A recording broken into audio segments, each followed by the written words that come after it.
Okay. Ito talaga sabi niya, I'm being sabotaged. No, this is not the first time.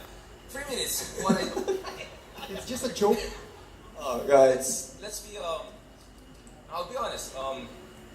The reason why I was open to this discussion with Sass is not because of the Sass I've been dealing with since 2016.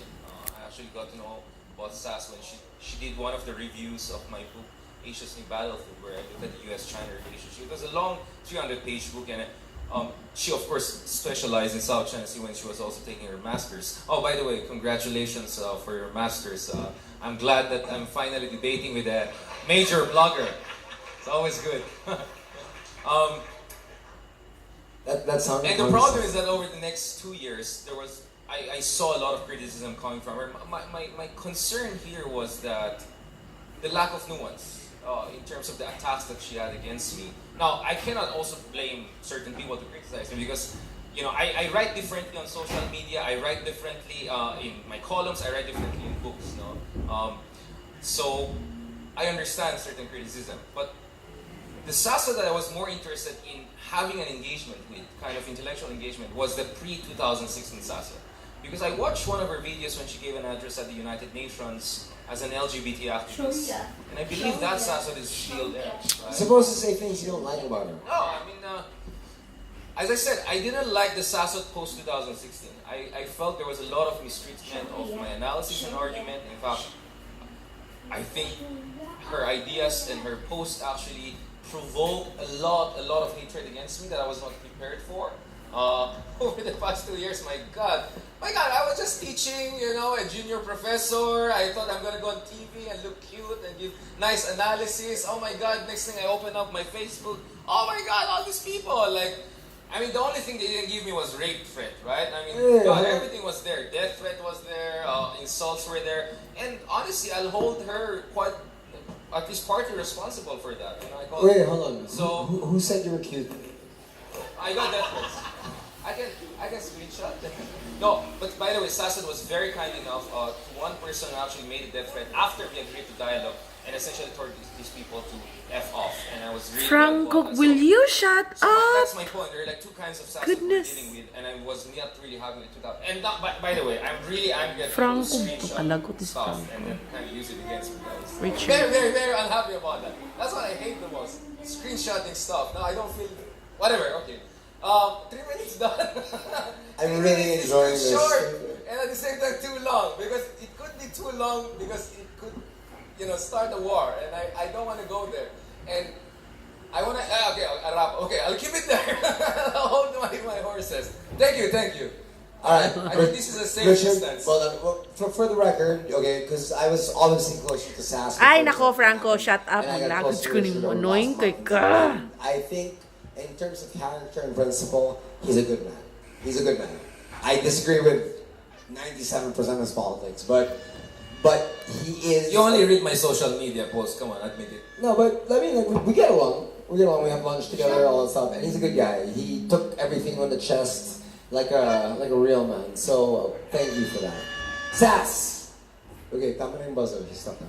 So Sass, 3 minutes. Everything you hate about Richard.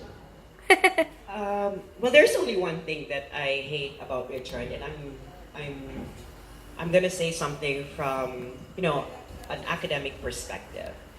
What I don't like about Richard when the way he writes, because I read both of his books. I do not criticize someone when I don't read their work. Right? I read both of his books from cover to cover, and what I don't appreciate is his historical omissions, right? And I understand why he's doing that because he's analyzing something from a particular way. He is analyzing. It's analysis from the present, right? And he is looking at the dynamics at the present time. But for me, raised on a tradition that must take into account, history, you must take into account what happened in the past and how the present moment has been shaped. One particular work of Richard that I noticed was his last book. Right? It was elegantly written.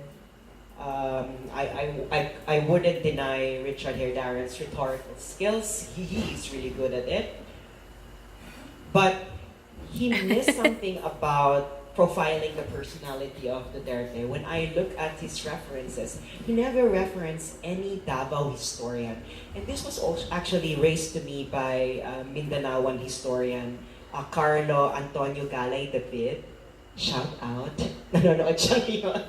And he told me that, Richard Heydarian could have consulted, for example, Macario Chu, and he's like a prominent Davao historian. And, perhaps in the next iteration of Heydarian's book, that's what the good thing about works like this. You can always develop it. It's always a work in progress.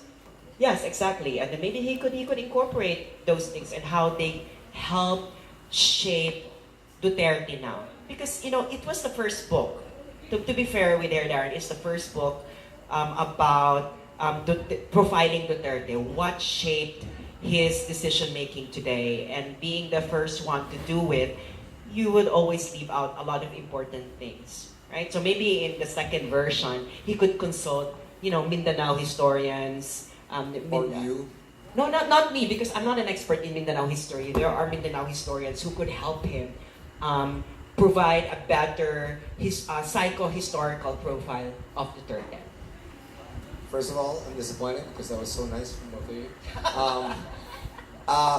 I just complimented Richard right My after. I'm God, gonna compliment Sass right Franco. now. During this entire thing, I really genuinely wanted this to be nonpartisan. For me to actually reach out to Marabam and Lenny, I was willing to invite Javert. Seriously, was. I would have been fun to have a book with her, here, and drop it. I wanted to reach out to Jim Paredes and say, do something fun. I wanted this to be nonpartisan. Shut I up. wanted it to be balanced, right? But when it was Plastic talaga to announced, si Frank. we got so much hate from the Yellows and overwhelming love from the Duterte and Marcos side. I'm like, yeah, anyway, that all ended with the charity thing. Anyway, this is the character of Sass. Sass called me and goes, Richard might have a breakdown. So make it all about him. 90% of all the media, give it to him. I don't care. I just want to do good in the debate. And then also he said, well, I don't know, so this is kind of a compliment. Also she said, tell him to focus on the debate itself. Because I'm focusing on the debate itself and he's focusing on trolls. And if that happens, kakainin ko siya ng buhay. Right? So anyway, for Sass to say that, just give everything to Richard. So to ease the stress he was having, I think that speaks volumes for a character. So that's good things. Now we're gonna strongman each other after just having criticized each other, fairly reasonably. Richard, 3 minutes. What do you agree about or on with Sass? Well, I actually agree with their criticism of my book. It was the first book. I wrote it under the most difficult circumstances. You can imagine one day you're meeting President Duterte, the next day, there are people who were victims of, reported extrajudicial killings. You can imagine the emotions I was going through while trying to write a book, right? And it was actually monographed more than a book. So those were the circumstances. And definitely, it's Rise of Duterte, so it could be a multi-volume publication and actually have a separate book coming out on defense and foreign policy of President Duterte. And I hope to meet President Duterte soon and also get more of his direct points of view on the record. So thank you very much. That's a very valid criticism. And when I made that book, I never claimed that this will be the definitive biography of President Duterte, but more of a kind of a way for us to understand bakit nanalo lang, hindi lang si Pangulong Duterte, but leaders very similar to him, that I've been profiling. Narendra Modi in India, Joko Widodo in Indonesia, Recep Tayyip Erdogan in Turkey.